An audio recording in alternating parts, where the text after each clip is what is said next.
ازيكم يا جماعة؟ عاملين ايه؟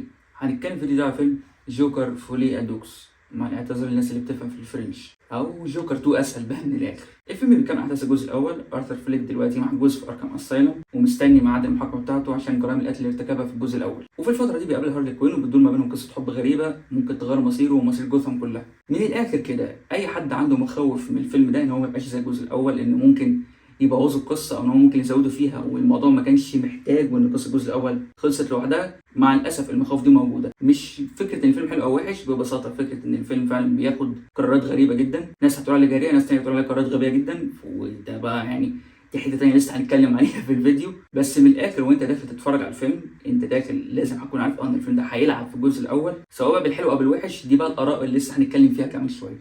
بس اكيد دلوقتي هنتكلم على الثوابت. التمثيل يا جماعه، التمثيل كان جامد جدا من كل الممثلين، بس واكين فينيكس كان عامل الدور، مش هقول لك عامل دور حلو جدا، هو ده هو بالظبط اللي كان عامله في الفيلم الاول. بس فكره ان هو بعد فتره، الفيلم ده تقريبا لسه بعد الجزء الاول ب5 سنين، وانت اصلا من اول مشهد بتشوف فيه انت بتحس انت رجعت الفتره دي على طول، يعني نفس الاداء بنفس القوه. خصوصا كمان الراجل ده المفروض ان هو كان عمل خس قوي عشان خاطر الدور ده، بعد كده جه ظبط جسمه تاني فرجع يخس نفس الطريقه تاني عشان خاطر يرجع لدور الجوكر تاني. فكان الدور يعني هو كان باين التعب فيه وهو عامله كويس جدا. ليدي جاجا بدور هارلي كوين كانت برضه عامله دور حلو جدا. بالنسبه للماتيريال اللي هي واخداها، هي مش واخده دور كبير، دورها ليه تاثير كبير قوي في قصه جوكر او ارثر فليك، بس هي نفسها دورها بسيط جدا. وما تقارنش الدور بتاع دور مارجوت روبي بهارلي كوين، يعني الدور مختلف تماما، تنفيذه مختلف تماما. ممكن اصلا تقول ان الدور ده يعتبر جنون اهدى بشويتين من دور مارجوت روبي، بس بالنسبه للفيلم ده، للقصه دي، للماتيريال اللي واخداها، كانت عامله دور حلو فيه. وبما بقى نتكلم على ليدي جاجا وواكين فينيكس، الكيمستري بينهم كانت حلوه جدا. العلاقه اللي ما بينهم كانت متقدمه بشكل حلو، وتعتبر هي دي محور الاحداث، هي دي اصلا العلاقه دي اللي بتحرك الاحداث قدام. وبما اننا دلوقتي بنتكلم على ليدي جاجا، الفيلم ميوزيكال، فيلم فيه اغاني كتير جدا، وكانت في الاول معموله بشكل حلو، بس واحده واحده تلاقي الموضوع زاد عن حده وبقت مكرره جدا. خصوصا الاغاني ما بيحصلش فيها حاجه، يعني عارف انت افلام الميوزيكال اللي بيحصل فيها الفانتازيا في الحركه، الناس تقعد تتمرجح وتعملوا يعملوا ايه وبتاع، تحس تتفرج على كليب فانتازيا كده مع نفسه. هنا يعني هو الفيلم ده ما وصلش للليفل ده في حته الميوزيكال. وبين ان تود فيليبس ما عندوش خبره قوي في طريقه اخراج الافلام الميوزيكال، فهي كانت طالعه بشكل حلو. بس لما تحس الموضوع كان بسيط، ولما بدا يزيد بقى مكرر قوي وبوخ، لدرجه ان انت خلاص انت حرفيا بقيت في النص التاني بالذات تحس انت كل مشهد، كل حاجه بتحصل، اي حاجه بتحصل لارثر، اي خبر بيلاقيه، اي حاجه بيحس بيها، لازم يجي بعدها حته ميوزيكال يعبر بيها عن احساسه. خصوصا كل الحاجات الميوزيكال دي بتبقى كلها أو حاجات وهميه، حاجات في دماغه، فزادت قوي. ويعني هي جايبين انها المفروض انها عشان يوريك عقل ارثر ماشي ازاي، عشان يوريك هو بيفكر ازاي وكده، بس هي جت بوظت الاحداث بعض، يعني تحس انها كانت هتبوظ الاحداث. انت ماشي بريتم معين، تحس جت الاغاني تفصل عن الموضوع ده اصلا، وتحس الموضوع بقى مباشر قوي، اللي هو خلاص هو حس بحاجه فلازم تشوف الاغنيه يعبر لك فيها بالحرف بقى عن شعوره. مش هقول لك انه بوظ الفيلم، بس طول. يعني هو انا حسيت الفيلم ده ساعتين وتلت، انا حاسس لو شلت الجزء الميوزيكال ده كان ممكن بالذات في النص التاني كان ممكن الفيلم يبقى ساعتين وخمسه، يعني في على الاقل ربع ساعه اغاني زياده. التصوير كان حلو جدا زي الجزء الاول، ممكن احسن كمان. الاضاءه، الاشكال اللي انت شايفها، الصوره العامه بالالوان كانت معموله بشكل حلو، سواء لونج تيكس، سواء مناظر السجن، البيئه اللي انت فيها دي عموما، فكانت متقدمه بشكل حلو قوي. والاخراج بقى، انا هنا مش هتكلم على الاخراج اللي هو الرؤيه العامه للفيلم والكلام ده كله، يعني حوار القرارات اللي اتاخدت دي لسه هنجيلها كمان شويه. بس الاخراج اللي هو كادرات التصوير، الزوايا اللي اتاخدت، الكلوزات، اللونج تكس، الحاجات دي برده كانت معموله بشكل حلو، ساعدت قوي انها تدخلك اكتر في الفيلم. وعموما الفيلم عرف كده من اول مشهد يحسسك بالجنون اللي بيحصل، عارف، دخلك في مود جنون كده. وانت اول مشهد بتشوف، من اول مشهد كده بيظهر فيه واكين فينيكس، انت بترجع بالظبط الجزء الاول بنفس المود بنفس الستايل بتاعه. مع ان على فكره الفيلم ده مختلف تماما عن الجزء الاول في حته الستايل بالذات، لان الفيلم الاول كان تحسه ماشي على ستايل افلام مارتن سكورسيزي القديمه زي تاكسي درايفر وكينج اوف كوميدي. ويعني هو فعلا الفيلم ده كان ملهم بالفيلمين دول، انما الفيلم ده بيروح في حته ثانيه. الفيلم ده ميوزيكال على رومانس على سايكولوجيكال، فاهم، كان ميكس مختلف كده. بس هو عرف يديك الاجواء بالظبط على الجزء الاول. ومن هنا بقى يلا نخش نتكلم على القصه والقرارات الغريبه اللي خدوها. قبل ما نتكلم عن القصه، اخر نص ساعه في الفيلم يا جماعه، اخر نص ساعه في الفيلم عملوا فيها شوية حاجات، ومن الآخر يعني كده من غير حرق خالص، بس الحاجات دي عشان أنت تقول هي حلوة أو وحشة هي متعلقة بنظرتك للفيلم الأول وتحليلك لشخصية آرثر في أول فيلم. هل أنت كنت مستني إن آرثر في الفيلم ده يبقى خلاص الجوكر ويبقى هو قائد الثورة اللي حصلت في آخر الفيلم الأول؟ هل أنت كنت شايف إن آرثر فعلا قتل الناس اللي قتلهم في الفيلم الأول عشان بس ينتقم وعشان الناس دول كانوا بيسيئوا معاملته، وإن هو ما كانش فعلا في دماغه الثورات والكلام ده خالص وما كانش فارق معاه؟ حتى في مشهد بالفعل لما كان قاعد مع روبرت دينيرو في اخر الفيلم الاول في مشهد الحلقه التلفزيونيه، هو نفسه كان بيقول ده مش منظر حد يبني يعمل حركه، انا ولا فارق معايا الكلام ده ولا مهتم بالحركات، انا قتلت الناس دول عشان كانوا بيسيئوا ليا. Okay, I think I might understand that you did this to start a movement, to become a symbol. Come on, Murray. Do I look like the kind of clown that could start a movement? I killed those guys because they were awful. فانت بقى تحلك لاخر المشهد بقى بالتحديد لما هو وقف بقى كده، لما العربيه اتقلبت بيه وقام والضحكه في وشه والناس كلها عماله تهتف بيه. هل انت مستني من الفيلم ده يبقى قائد الحركه، ولا هل انت كان في رايك مثلا ان هو في الفيلم الاول لما شاف الناس دي كان مبسوط لانه اخيرا شاف ان في ناس عرفته والناس بقت بتهتف بيه، فحس ان في ناس سامعاه شايفاه معترفه بوجوده، وبس هو ما كانش فارق معاه حوار الثوره والكلام ده كله، لان هو ده بالظبط اللي هيأثر على نهاية الفيلم التاني، آخر نص ساعة بالتحديد. لأن من الآخر كده آخر نص ساعة في الفيلم ده يا إما هي بوظت الفيلم الأول خالص، يا إما هي إدت نهاية صح جدا ونوعا ما كانوا عاملين لها فورشادونج من ساعة الجزء الأول، هي ما فيهاش حاجة في النص، يعني هي هتعجبك يا إما هي بوظت الفيلم الأول خالص. الحاجة الوحيدة اللي أنت تقدر فعلا تكون متأكد منها إن هم خدوا قرارات جريئة جدا، ودي في حد ذاتها أنا بحس إنها حاجة حلوة، إن أنت تاخد قرارات جريئة، إن أنت ما تديش الفانز اللي هم عايزينه. الفيلم ده عكس تماما ديدبول وولفرين في الحته دي، عارف انت ديدبول وولفرين حرفيا كان هو عباره الفانز عايزين ايه راح اديه لهم. الفيلم ده عكس كده، الفيلم ده بيقول لك لا، اللي ايا كان اللي انت مستنيه عارف مش انت هتشوفه.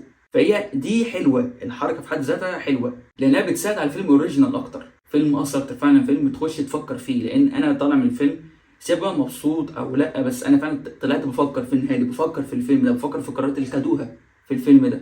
بس هل بقى الكلام ده كان ممكن زي ما قلت لك دي بقى على حسب تحليل الشخصيه، وعلى حسب هل انت اصلا مستني تشوف جوكر او لا، لان في ناس اصلا كانوا مستنيين يتفرجوا على الفيلم ده ويشوفوا الكراون برنس اوف كرايم، كان الناس مستنيين ان هم يشوفوا الشخصيه المرتبطه بالكوميكس، مع ان يعني الفيلمين دول بعاد تماما عن الكوميكس وخلاص، الفيلم ده بيبعد اكتر، يعني لو انت شايف الفيلم الاول كان حاجه مختلفه فالفيلم ده مختلف اكتر وبعيد تماما عن الكوميكس. وفي رايي انا شايف ان اللي حصل في الفيلم ده ممكن يتقال، يعني انا شايف يعني انا ميال اكتر حته ان هو نهايه حلوه او منطقيه بالنسبه لتحليل الجزء الاول، بس هي تزعل من الاخر، يعني هي نهايه هتزعل بالذات الناس اللي حبوا الجزء الاول، وهي دي اللي فيها صراع في الفيلم، يعني هي دي فيها نفسي، يعني انا لحد دلوقتي انا مش عارف اقول هل انا مبسوط 100% من الفيلم ده، هل انا مبسوط من النهايه ولا هل انا مقدر ان هم قرروا يعملوا حاجه مختلفه وان هم فعلا يعملوا حاجه غير متوقعه. مشكله القصه بقى بالنسبه لي، المشكله بقى الاساسيه يعني دي بالنسبه لي، يعني مش عارف مشكله زي ما قلت خلاص دي وجهه نظر مخرج، وانا بحب زي ما قلت الحاجات اللي هي اللي بتغير التوقعات، اللي يقول لك لا مش هديك اللي انت عايزه. بس مشكله القصه بقى بالنسبه لي الفيلم ده معتمد 100% على الجزء الاول،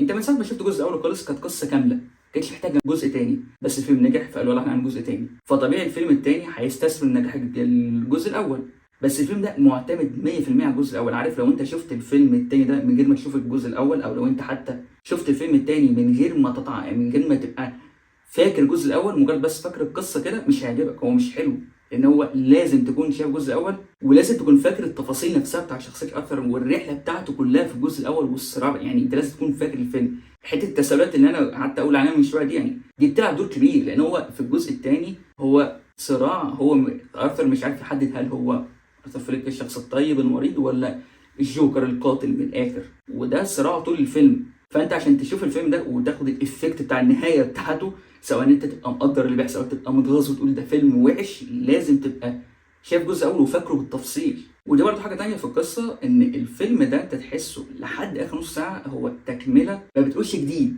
مفيش جديد بيقولوه لحد اخر نص ساعه. انت عارف الفيلم ده لحد اخر نص ساعه اصلا الاحداث اللي فيه دي مش تعمل القصه فيها احداث، الفيلم ده ببساطه هو ايه اللي حصل بقى، ايه اللي حصل بعد نهايه الجزء الاول، راي الناس بقى، رأي يعني قصدي دلوقتي ارثر عمل الجرائم اللي عملها واعترف بيها، دلوقتي بقى الناس بقى شايفاه ازاي، المحكمه عايزه تحكم عليه ازاي، المحاميين، الدكاتره النفسيين اللي في الدكتوره النفسيه اللي بتحاول تساعده، فانت بتشوف الرياكشنات، ردود افعال المجتمع بتاع جوثام من الاخر، سواء الناس المجانين او الناس العاقله العاديين بالنسبه لافعال ارثر في الفيلم الاول. فلو انت كده جيت فكرت فيها او يعني لحد اخر نص ساعه الاحداث هو مش لاعب في القصه، هي القصه دي مش نوعيه القصه اللي يبقى فيها احداث، هي انت عمال تشوف الاراء وعمال تشوف تدهور حاله ارثر وتشوف عقله بيفكر ازاي والصراع اللي هو فيه، بس مش فيلم مش احداث زي الجزء الاول لحد اخر نص ساعه. فمن الاخر الفيلم معتمد على الجزء الاول، ومن الاخر مش هيقف لوحده، عارف مش هتعرف يعني الفيلم ده ما يوقفش لوحده، هو لازم مسنود بالجزء الاول. فكره السيكول عموما اصلا هو يبقى معتمد على الجزء الاول ده عادي، بس ان الفيلم يبقى مش منفصل خالص كده، يبقى الفيلم معتمد 100%، تحس الفيلم مستقل لوحده خالص، دي حاسه كانت ممكن تتعمل بشكل احسن من كده. ما اقدرش برضه اقول ان الموضوع ده ضايقني قوي، لان انا كنت من الاول عارف يعني انا اول ما اعلنوا على جزء تاني انا عارف ان هو هيبقى معتمد على الجزء ده يعني على الجزء الاول بزياده، بس الجزء الاول قصه وكملت، يعني هو ما كانش في حاجه تانية تتقال اصلا، فايا كان اللي هيقولوه ما لازم هيخشوا الفيلم مش مستقل لوحده. برضه من الحاجات اللي حسيتها كان ممكن تعمل بشكل احسن من كده بكتير استخدام ليدي جاجا. استخدامها كان حلو زي ما قلت، بس الشخصيه نفسها مش مطوره خالص، هي طالعه سايد كاركتر قوي. والفكره ان الفيلم طويل، فيلم مدته 2 ساعتين وتلت، فانت عندك جزء الميوزيكال اللي طول قوي في النص التاني، عندك حته ان انت لحد اخر نص ساعه مفيش احداث حرفيه بتحصل. مش عايز اقول ان انا برضه مليت، بس انت عندك فتره كامله ممكن تستغلها عشان تعمل شغل اكتر، تطوير شخصيه ليدي جاجا، تطوير حتى التطوير اللي بيحصل اخر نص ساعه، لان القرارات اللي بتحصل في اخر نص ساعه دي انا حسيت انها جت لحد ما كده بسرعه شويه، حاسس ان انت كان عندك فرصه تبني لها بشكل افضل من كده، حتى كان ممكن تبقى النتيجه مقنعه اكتر. بس في الاخر اللي يفرق الفيلم ده عن فيلم وحش ان اللي عمل ده هو كان قاصد يعمل كده. تود فيليبس مخرج الفيلم هو ده كان عايز يعمله، هو قال لك انا هعمل جزء تاني قصه مجنونه، هو فعلا عمل اللي هو عايزه من الاخر، دي مش حاجه جت بالغلط معاهم، هم كانوا قاصدين. انت تحس سواء تود فيليبس الناس اللي اشتغلوا على الفيلم كلهم هم قاصدين يطلعوا النتيجه اللي طلعوها دي.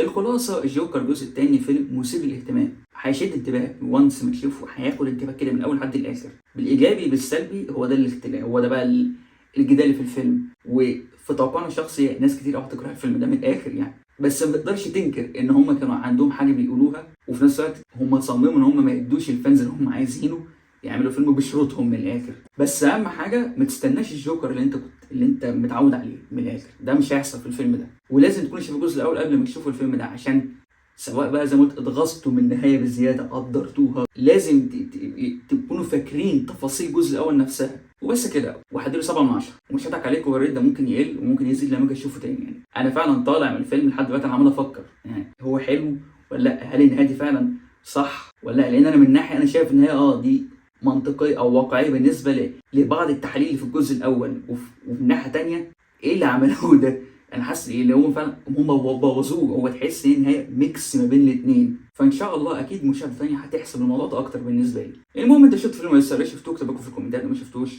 روح شوفوه، وتجنبوا السبويلرز يا جماعه عشان تاخدوا الافكت كله سواء بقى بالايجابي او بالسلبي، تجنبوا اي حاجه ليها علاقه بالحرق فعلا. فالمهم لو ما شفتوش روح شوفوه واكتبوا لكم في الكومنتات، ولو عجبكم الفيديو ما تنسوش تعملوا لايك وسبسكرايب وتشغلوا زر الجرس عشان كل جديد. اشوفكم في الفيديو الجاي ان شاء الله، وسلام.